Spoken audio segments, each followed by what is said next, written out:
ओम का नियम, Ohm's law, physics यानी कि भौतिकी के क्लास 10 का सब्जेक्टिव प्रश्न उत्तर है।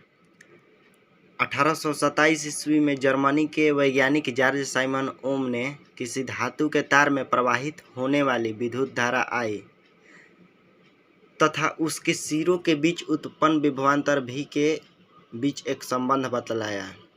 इसका मतलब यह हुआ कि 1827 ईस्वी में जर्मनी के वैज्ञानिक जो जॉर्ज साइमन ओम थे, किसी मेटल यानी धातु के तार में प्रवाहित हो रही विद्युत धारा, यानी कि जो धातु का तार होता है उसमें प्रवाहित होने वाली धारा I और उसके सिरों के बीच उत्पन्न होने वाला विभवांतर V के बीच में एक संबंध बतलाया था, जो कि इस प्रकार है, और उसी को ओम का नियम कहा जाता है।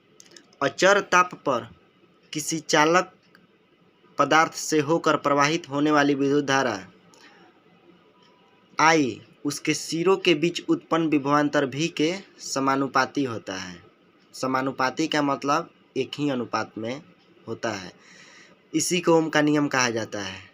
अर्थात अचर ताप पर किसी चालक पदार्थ से होकर प्रवाहित होने वाली विद्युत धारा I उसके सिरों के बीच उत्पन्न विभवांतर V के समानुपाती होता है, जिसे ओम का नियम कहा जाता है।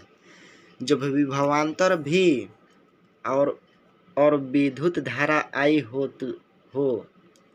तथा प्रतिरोध R हो, यानी कि विभवांतर V, विद्युत धारा I और प्रतिरोध R हो, तो इसको लिख सकते हैं कि V समानुपाती I। फिर इसको लिखा जा सकता है कि V अनुपात I बराबर नियतांक, जहाँ नियतांक का मतलब होता है रेजिस्टेंस R, संकेत के रूप में लिख सकते हैं। V अनुपात I बराबर R, और I जो भागा में है कैलकुलेशन करने के बाद जाएगा रेजिस्टेंस के साथ, तो हो जाएगा V बराबर IR। इसको लिख सकते हैं कि R बराबर V अनुपात I। अब ग्राफीय निरूपण, ग्राफीय निरूपण, इसको ग्राफ बनाना पड़ता है। परिपथ में जब एमीटर A और वोल्ट मीटर V से धारा I प्रवाहित किया जाता है, तो विभवांतर V तथा धारा I का मान यानी कि दोनों समान रहता है।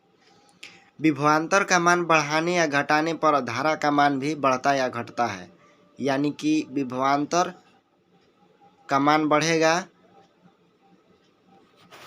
तो धारा का मान भी बढ़ेगा, विभवांतर का मान घटेगा तो धारा का मान भी घटेगा। अर्थात विभवांतर V और धारा I एक दूसरे के समानुपाती होता है, यानी कि विभवांतर V धारा I के समानुपाती होता है। यहाँ धारा को x अक्ष पे तथा विभवांतर को y अक्ष पे दर्शाया गया है।